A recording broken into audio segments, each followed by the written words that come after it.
Chers étudiants, mesdames, messieurs, dans le chapitre 4, je vais analyser la Constitution en tant que source nationale des droits de l'homme et libertés publiques.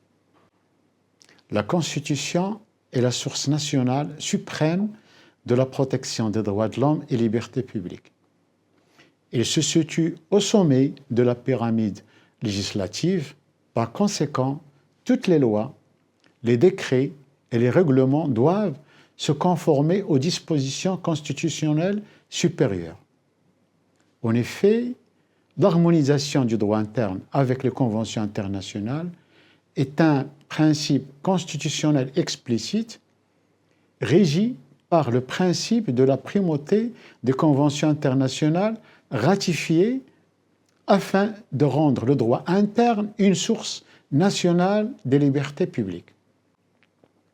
Dans la section 1, nous allons soulever la Constitution marocaine de 2011 comme source nationale de la protection des droits de l'homme. Adoptée en 2011, la nouvelle Constitution a marqué un tournant politique et juridique en faisant des droits de l'homme un pilier central de l'état de droit et la démocratie.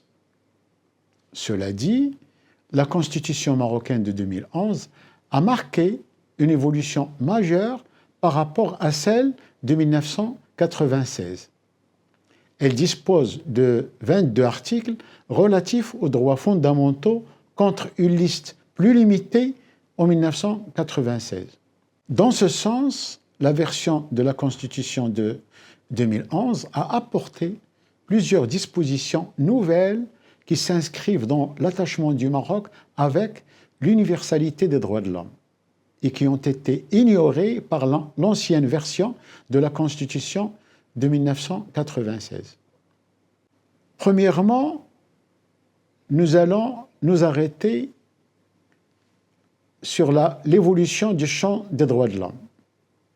Dans la Constitution marocaine de 2011, le droit à la vie et l'intégrité physique occupent une place centrale au sein du titre 2, notamment les articles 20, 22, 23 relatifs aux libertés et droits fondamentaux.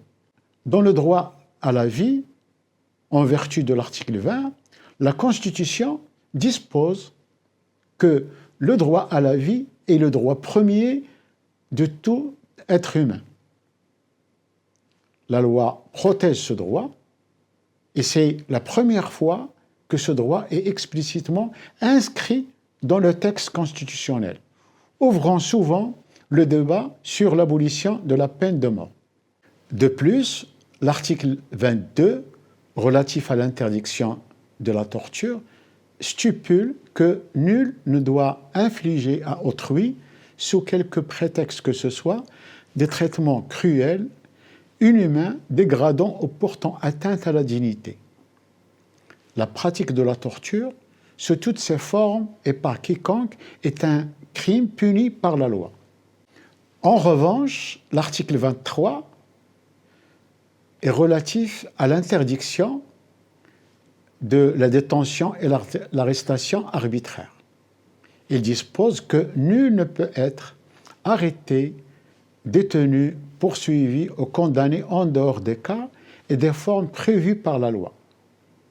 La détention arbitraire ou secrète et la disparition forcée sont des crimes de la plus grande gravité et exposent leurs auteurs aux punitions les plus sévères. Toute personne détenue doit être informée immédiatement d'une façon qui lui soit compréhensible, claire des motifs et de sa détention et de ses droits, dont celui de garder le silence. De plus, la Constitution marocaine de 2011 soulève la question de la présomption d'innocence et le contrôle de procès équitable en vertu de l'article 23, qui est relatif aux droits du détenu et qui précise par là même que toute personne détenue doit bénéficier de la présomption d'innocence et de conditions de procès équitable. Cet article garantit également le droit d'être informé immédiatement des motifs de sa détention, le droit à une assistance juridique dès le début de la procédure et l'interdiction de toute forme de torture ou traitement dégradant. En outre, la Constitution de 2011 soulève la question de l'indépendance de la justice.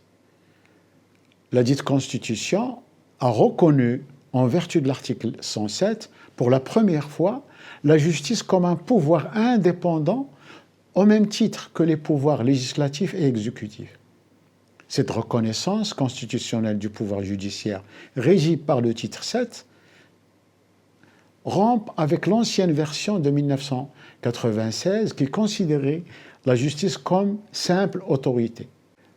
Dans la seconde section, nous allons traiter la Constitution marocaine de 2011 en tant que source de la protection des libertés publiques. La Constitution marocaine a consacré une place centrale aux libertés publiques, puisque, pour la première fois, elle a introduit le droit à la protection de la vie privée et les libertés collectives telles que le droit d'accès à l'information. Il est important de souligner que l'article 19 de la Constitution établit l'égalité effective entre l'homme et la femme en matière de jouissance des libertés publiques. Concernant le droit à la vie privée, l'article 24 de la Constitution de 2011 stipule que le domicile est inviolable. Les perquisitions ne peuvent intervenir que dans les conditions et selon les modalités prévues par la loi. Cela dit, l'article 24 de la Constitution garantit la protection du secret des communications privées qui s'appliquent aux correspondances papier, aux appels téléphoniques et aux échanges numériques, tels que les emails, les SMS, les messages, limitant toute atteinte à la vie privée des citoyens. En matière de la protection des libertés collectives, soit la liberté de réunion, de rassemblement, d'association, d'appartenance syndicale et de manifestation pacifique, l'article 29 stipule que sont garanties les libertés de réunion, de rassemblement, de manifestation pacifique, d'association et d'appartenance syndicale et politique. La loi fixe les conditions d'exercice de ces libertés, le droit de grève est garanti, une loi organique fixe les conditions et les modalités de son exercice. Cela dit, concernant le droit d'accès à l'information et la liberté de la presse, l'article 27 de la Constitution consacre le droit d'accès à l'information détenu par l'administration publique, les institutions élues et les organismes de service public pour les citoyens. Ce droit vise à renforcer la transparence, la démocratie participative et la confiance entre l'administration et les usagers. L'article 27 octroie aux citoyens le droit d'accéder aux informations relatives à la gestion des administrations et institutions publiques, n'ayant pas de lien avec la sécurité de l'État et le secret professionnel. Par ailleurs, l'article 28 de la Constitution garantit sans censure préalable la presse est libre d'exprimer et de diffuser des opinions. Tous ont le droit d'exprimer et de diffuser librement et dans les seules limites prévues par la loi des informations, des idées et des opinions. Chers étudiants, mesdames, messieurs, cette vidéo touche à sa fin. Je vous remercie pour votre aimable attention et vous donne rendez-vous au prochain cours.